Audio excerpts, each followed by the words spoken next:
While it isn't unusual for indie games to feature elements from more than one genre, most of the time you won't see more than two being blended together at once. Certainly, adding more variety of the game's overall mix can make things more exciting potentially. But typically, when you see developers going with the kitchen sink approach with too many elements, the experience ends up being a muddled mess. That makes it all the more surprising and exciting when there are examples like Into the Restless Ruins, where the combination actually works, resulting in gameplay that's both fresh and familiar. While the Switch is absolutely inundated with deck-building strategy titles, none of them tackle it quite this way. Somewhat playing the part of a dungeon master, your goal will be to use your limited number of room cards to try to create pathways to smoke-covered areas, hoping to find seals that will be needed to clear your current dungeon. Depending on what you've drawn and how the overall space is configured, this can present some challenges just getting connected, but you'll quickly realize that there's at least one other dimension you need to concern yourself with. Simply being able to get to the seals is really only a portion of the battle, as once you've expended your build points for the round, you'll then need to take control of an adventurer who'll need to survive the journey out into what quickly becomes your maze-like network of interconnected rooms. You'll absolutely want certain perks like health regeneration, added fuel for your torch, or weapon upgrades somewhere along your journey, or you may end up getting overwhelmed.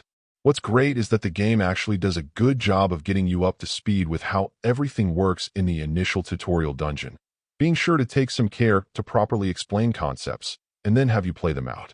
So many titles have been doing a poor job of getting players on board, and with so many elements to take into consideration, the help is absolutely vital in a game like this.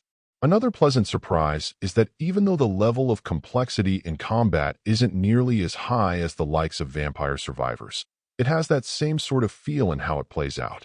Being sure to lead your enemies in certain ways, moving away when you're being overwhelmed, and making great use of the space you have to work with absolutely will reward you with more success, rather than allowing the combat to be plain and one-dimensional.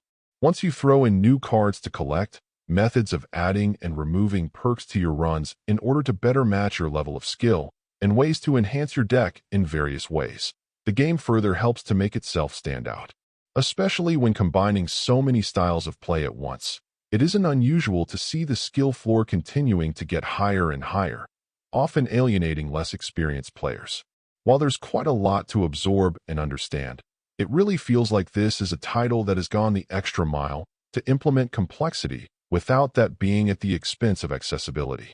If you're looking for something that simply plays differently, this is a great option to have on the Switch eShop. Overall, my final score for the game ended up being an 8.5. And if you're interested in picking it up, it's currently available on the Switch eShop for $14.99. Thank you for taking the time to listen to this review. And if you'd like more information or ideas of indie games worth checking out on Switch, be sure to click on the link provided in the description. Until next time.